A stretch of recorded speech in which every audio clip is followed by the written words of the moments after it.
Jason finally stepped out of the admin building, still in his fatigues, but now officially off the clock. Truth be told, he was rapidly coming to the conclusion that his new position was that of a glorified steward, and he was fine with that. Another thing that surprised him. If this had been the younger version of himself from before his experiences on Gurathu, he felt he'd have been quietly furious about the misallocation of his talents.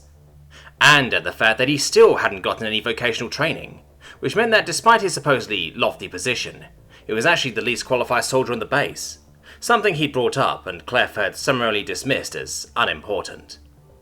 It was almost enough to make a man miss the days of TC's overbearing mothering. Almost, he thought, as he walked down the steps and into the evening heat. "Come on, Kinnings," a voice called to his left. "This is our first chance to get off base forever and forever. And you just want to chill in the hotel room? We're on an alien planet, dude. Let's get out of there. See the sights."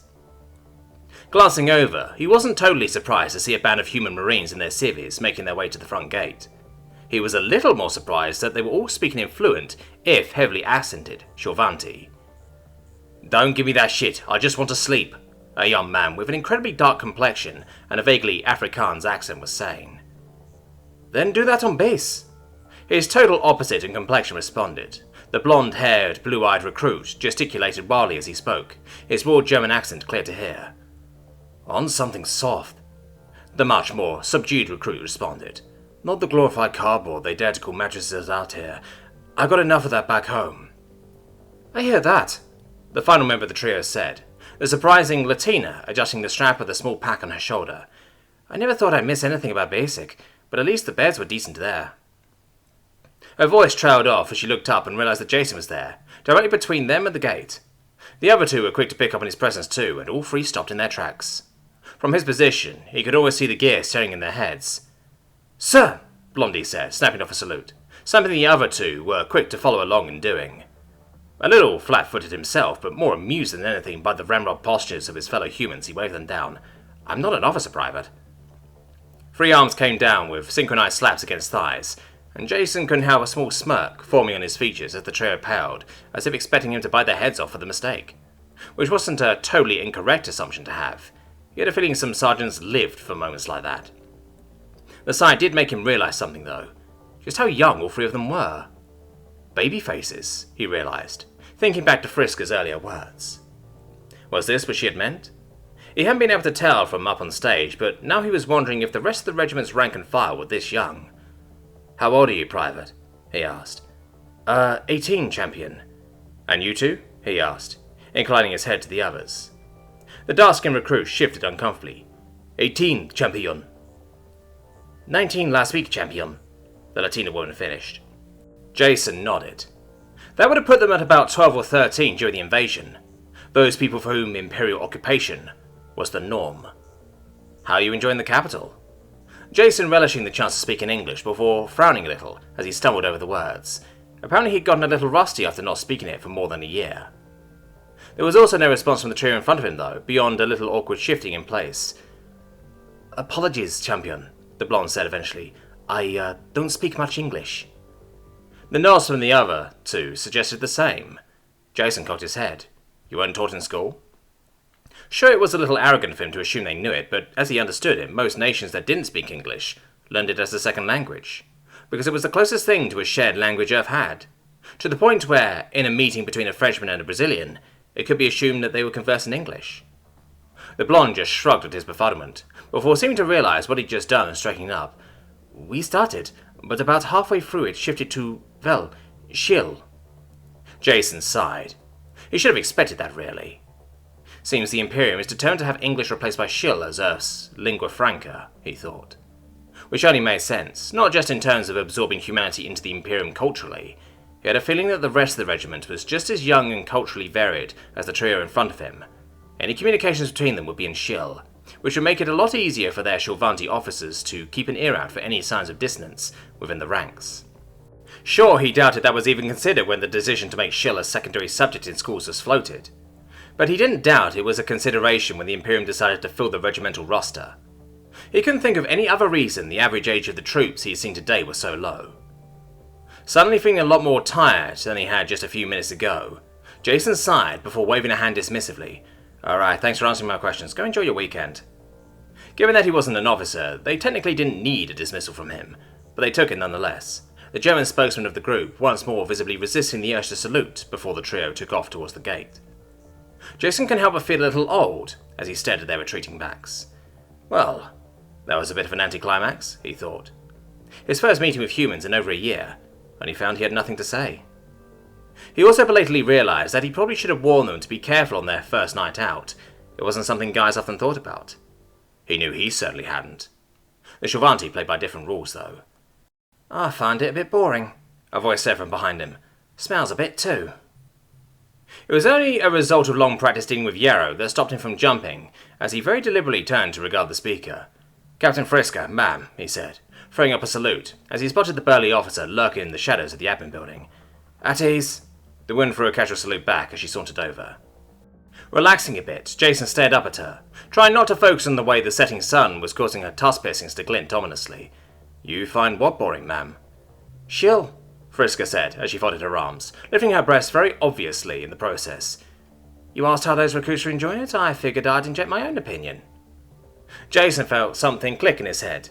You speak English? Possibly, the woman responded, if with a horrifically heavy guttural accent. Like most shill, it seemed like some bastard mixture of Russian and German. Why? He couldn't help but ask. It was a required course in the lead up to the invasion of Earth, the woman continued in English. Well, for some of us. Others learned Mandarin, Portuguese, or one of the others. Mandarin and Portuguese, Jason corrected automatically. The exo-pilot shrugged as if to say, whatever. Which was fair enough. He knew Shul did have other languages, but they were considered outdated rural dialects, only practiced by the Shulvanti equivalent of the Amish, and he could care less what those languages were called. So you were part of the invasion of Earth? I was, she nodded. That an issue? He shrugged. I don't see why it should be. Even if that means I've killed humans before? She asked. Not quite warily, but more morbidly curious. She needn't have been, though, as he simply shrugged again. I've killed Shulvanti before. Sure, the circumstances weren't even close to the same, but the sentiment behind why it occurred for each of them was. Their jobs had put them into situations where it was kill or be killed, so they'd done what they'd had to do. What they'd been trained to do. Or at least that's how my shrink described it, he thought. Don't know if I totally believe that, but I'm willing to give his opinion some weight. For my own peace of mind, if nothing else. Funny, Frisker chuffed, a wide grin spreading across her features. You're not bad, champion. Well, if it doesn't bother you, how about you join me for a drink?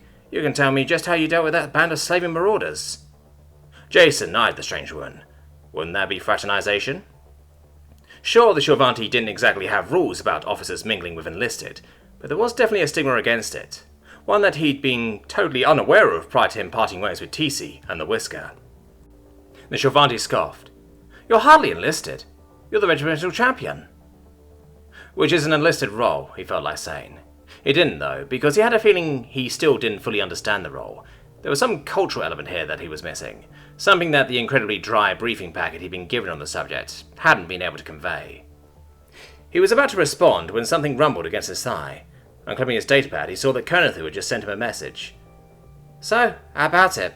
I'm eager to hear about how a guy single-handedly boards and captures a hostile ship, Frisker continued, even as he skimmed the text in front of him. He glanced up at her. Sorry, maybe another time. Even as he slid away his datapad, he was a little worried about the woman's response to his rejection. He knew from experience that Shield could get pushy, at which point little within the bounds of polite conversation could dissuade him. And he wasn't looking forward to pissing off an officer by being forced to be impolite in his rejection. Though his worries turned out to be pointless, as the woman simply broke out into that same wide grin he was rapidly becoming familiar with. Getting called home by your girls? How do you know I'm even in a relationship? He asked. Technically his harem was a secret, given that he'd been on a number of dates with Panora in recent weeks.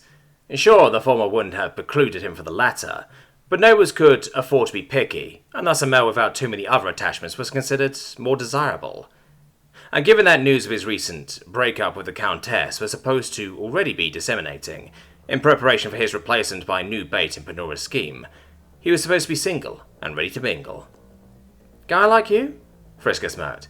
I don't care what the gossip racks say. You'd have to have someone on the side when you are human that backwater bimbo. And that's ignoring that you're human. Nah. I'd say you've already given in to your impulses and let one or two other girls latch onto you. Jason raised an eyebrow, unsure if he should be offended by that. Did she just imply I was some kind of lustful beast in rut?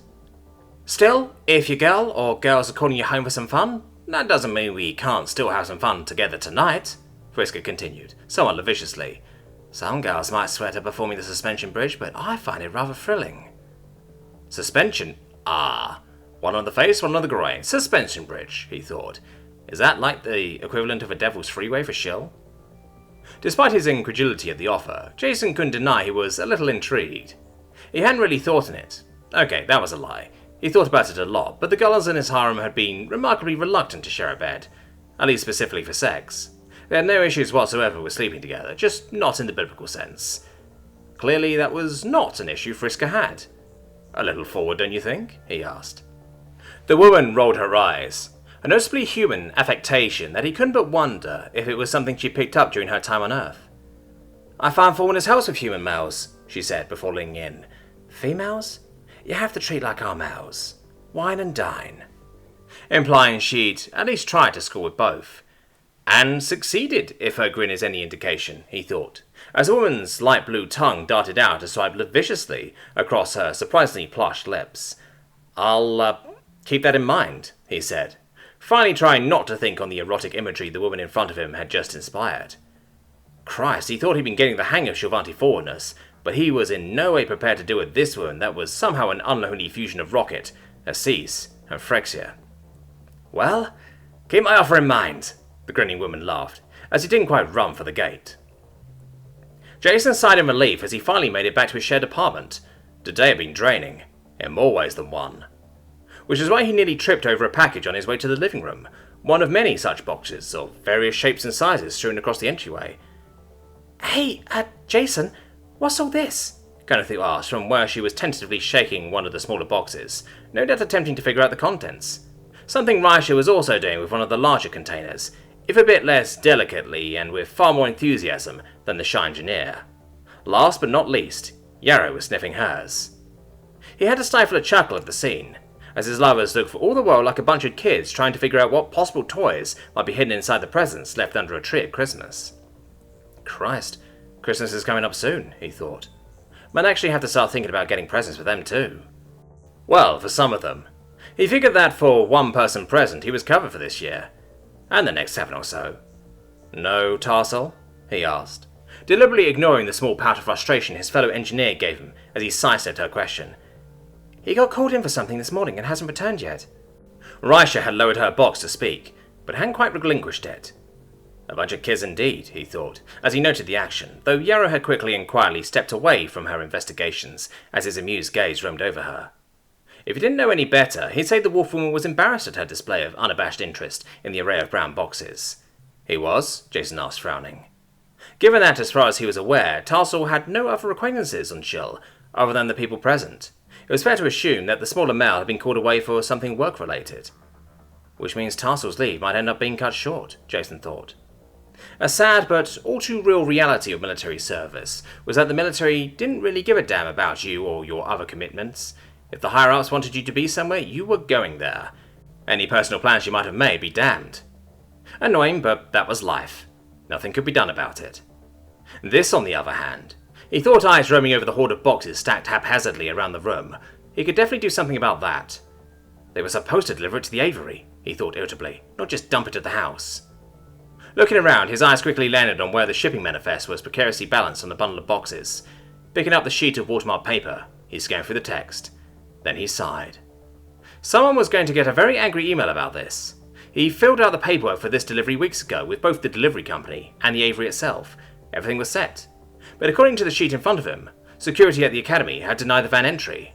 At which point, rather than return to the warehouse to get it sorted, the delivery crew in a stroke of unblemished genius decided to dump it all at the backup address listed on file. This apartment. If Tarsal wasn't home, who signed for this? He asked.